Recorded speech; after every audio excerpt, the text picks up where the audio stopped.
Good afternoon. So injury report update here for you. So Cam has a foot and an ankle. He'll miss some time. No word on the timetable exactly right now.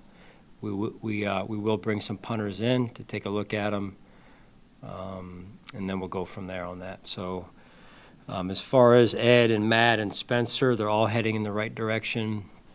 I'll know more as we get through tomorrow and then into Wednesday morning as to their status for this week. We'll probably have to take it one day at a time.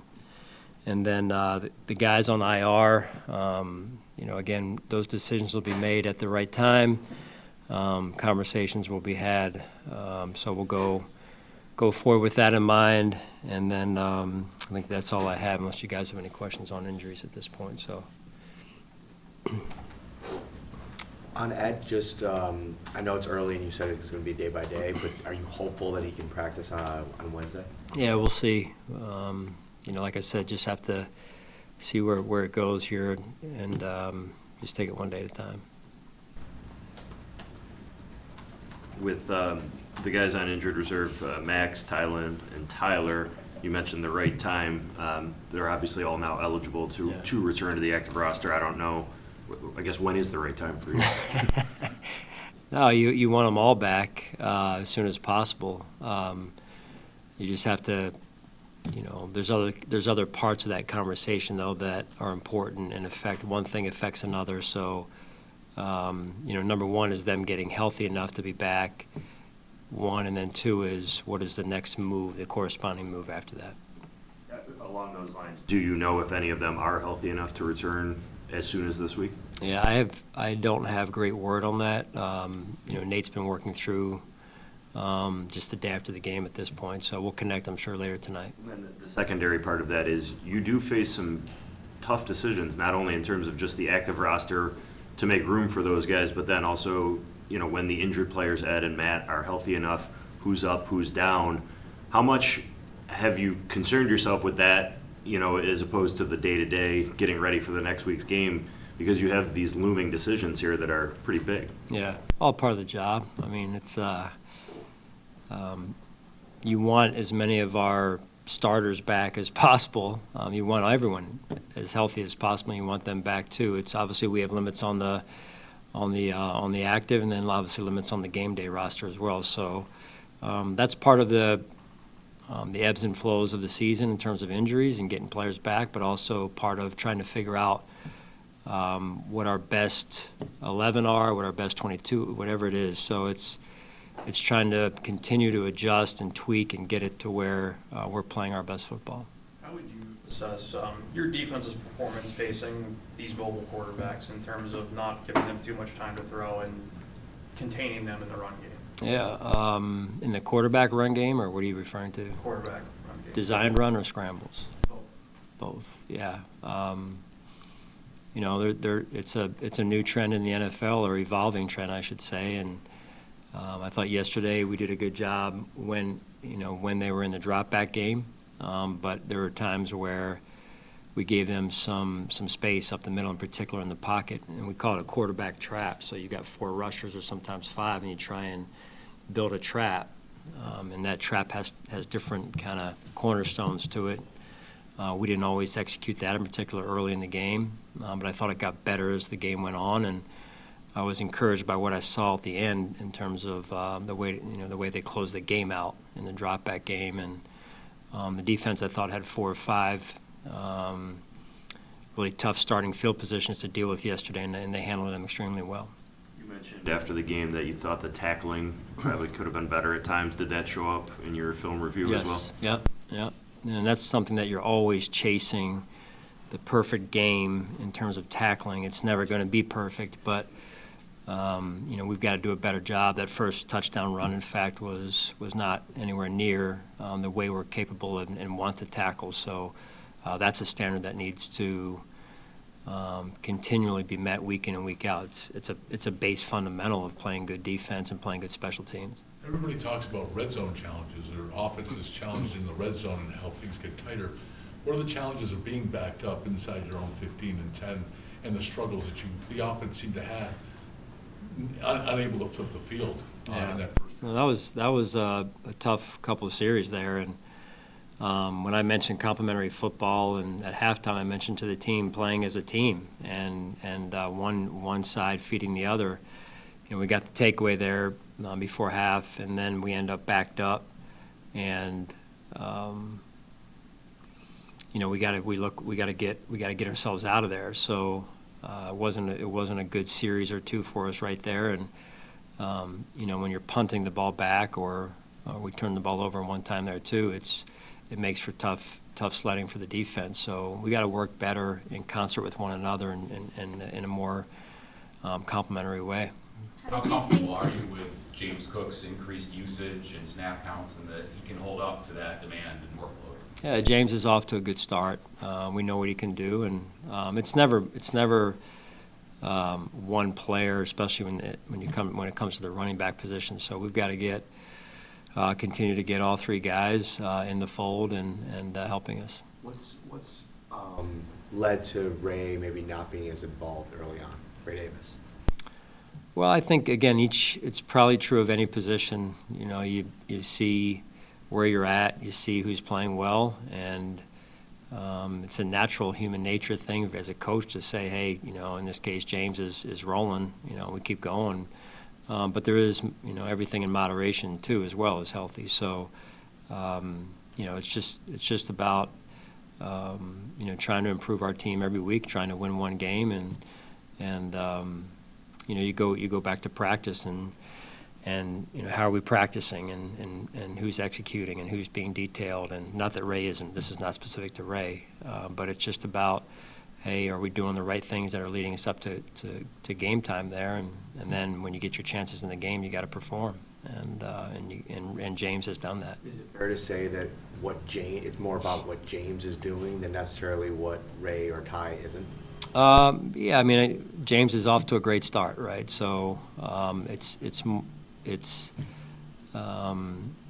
you know, that to a certain extent, but it's also just overall, hey, how can we keep everything in moderation so that, you know, James, you know, can stay healthy the whole season? I think that's important to know too as well. Coach, you made some changes in your return personnel. Did you get some of what you were hoping to get out of those changes, or what was your review? Yeah, I mean, we'll see. I think you know, some were, some weren't.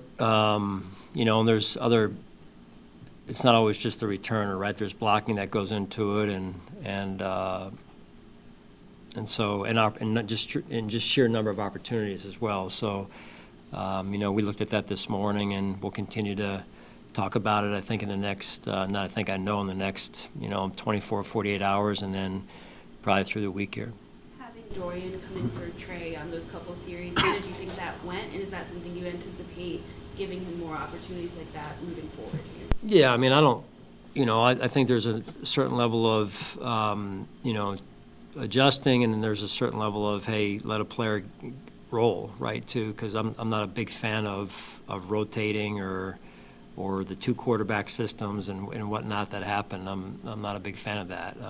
I would not want to be in that situation. So, you know, it's all about us, again, trying to get a young guy some reps and see how he does and how that experience helps him and helps us subsequently. So it wasn't about what Trey did or didn't do. It was more about, like I just said, with respect to a young player there. How did you think Dorian did? I thought he played a real solid game. Yeah. See the end of or watch any of the Packers-Cowboys game last night? A little bit. I'd be lying if I told you I stayed up to watch the end of it. It's past my bedtime. I wanted to ask because it was such a thrilling game, a high-scoring game, and to end in a tie. Yeah. And with what you've done on the competition committee, what are your thoughts on overtime and just the ties and what can be done or should be done? Yeah, I mean, you remember going out when you're in the neighborhood and you're playing, you never want to end in a tie, right, when you're growing up. I mean, raise your hand if you liked ending in a tie growing up, right? So, nobody.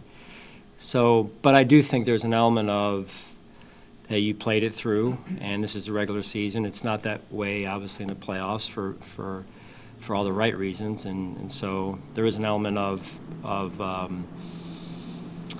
player safety involved in that, I think, too, from the standpoint of getting ready for the next game. And when you play a certain duration and you end in a tie, then sometimes that can work in your favor. So. Do you think the college system could work in the NFL? I don't know. That's probably a longer conversation than we have time for, Tim, really. But I do like the fact that there's a lot of overlapping rules between college and pro. There are some that are different in this case, like overtime, but they have their reasons, and we do too. There was a lot of talk about Dalton Kincaid and how he approached the offseason after inconsistencies last year. How have you seen him respond, especially now, that we're 4 weeks into the season, what he's producing on the field? Yeah. I think he's had a good start to this season. I really do. Yesterday's touchdown in the fourth quarter was a big one for us, obviously, and every week he's just set on improving, and I love that about him.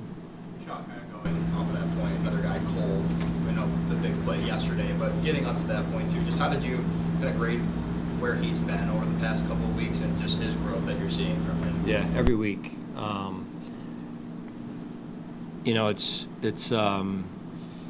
I think it's a great. Yesterday was a great moment for Cole. Great moment for our team as well. Don't get me wrong, but when you have a young player that, you guys know it. You've questioned him, and he got off to a little bit of a rocky start, but he has stayed focused and disciplined, and he's worked his butt off, and worked alongside of Coach Dana, and they've done a great job.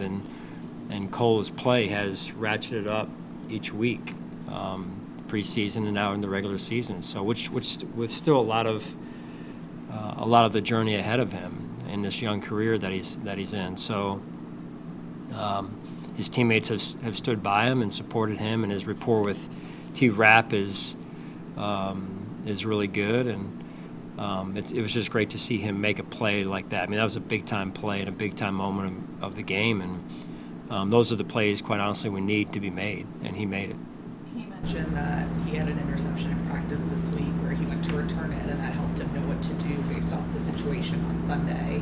I know there was a penalty that changed it, but just how satisfying is that to know, okay, what we're doing in practice is translating directly to the game for a young player? Well, you hope that's the goal for practice, that we, as much as possible,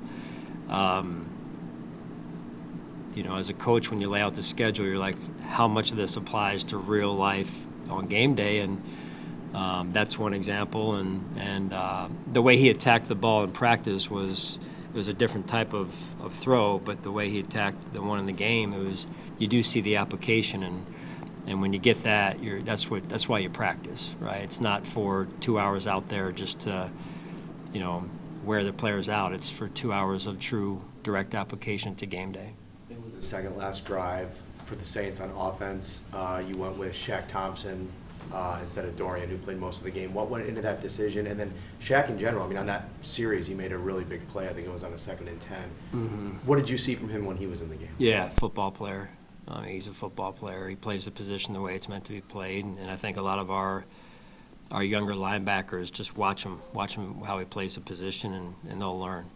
So was it just a decision, hey, let's get him on the field and see what it looks like? Was it anything that Dorian was doing? No, it wasn't anything Dorian was doing wrong. It was just more at that moment when we felt like, and I think Dorian had a little bump at that point as well. So I think it was availability as well baked into that. What did you see from Vandermark yesterday, stepping in for Spencer? Yeah, he's got big shoes to fill. No pun intended on that, but Vandy's done that in the past though, and he's held his own. He's done a good job. I mean, you think about where he's come from and the growth that he's made and his development over the years being here, and he's just another guy that plays with a chip on his shoulder, and I think the cool part about it is no challenge is too big for him, and he takes those challenges head on, and that was not an easy matchup for anybody, and he wasn't going to back down, which I love that about him. Can you kind of pinpoint why defense doesn't have the same explosive plays in the run game with like TFLs that you're accustomed to having here? Give me more specific what you're asking about, and So usually- and your usually- information, please. So NFL Next Gen stats, so usually. Thank you for stating that. Usually you're near the top of the league in run stuff percentage, but this year it's kind of near the bottom. Is there any specific reason that you can pinpoint? Yeah, it's a great question, really is. I haven't uncovered that stat to this point, but it's good to know. Just overall, I would say that some of that's maybe some of our structures and how we're playing things this year compared to last, but it's also still early in the season, I would say. So I thought yesterday there was times where we played really good run defense, and then there was times where we didn't, and that usually starts with being in our gaps. And you guys have heard me talk about that before. So that's something we have to continually work on, and among other things, fundamentally as well. So like I said, I thought there were times defensively where you look at third down, and that was a big question last week. Third down was better this week. And if you combine third and fourth down, it was pretty impressive, except for some short yardage situations there. And then red zone, I think they were 50%, and Cole made the big play, and we made a big stop on our defense made a big stop in the 2-point play, which is a big play for us.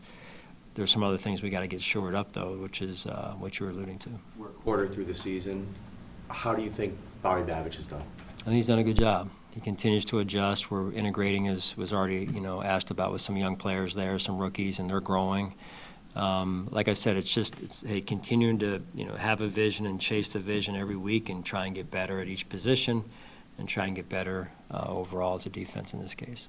Sean, with Joshua Palmer, we've seen his snaps kind of go down since the first week of the season. Is he dealing with something? Is that a coaching decision? Yeah, coaching decision. Yeah, so it's just based on not necessarily maybe the game plan, but how the games got played yesterday a little bit with respect to what was working, what wasn't working, and Josh is a good player, and we have a lot of confidence in him. Guys, good? All right, thank you guys.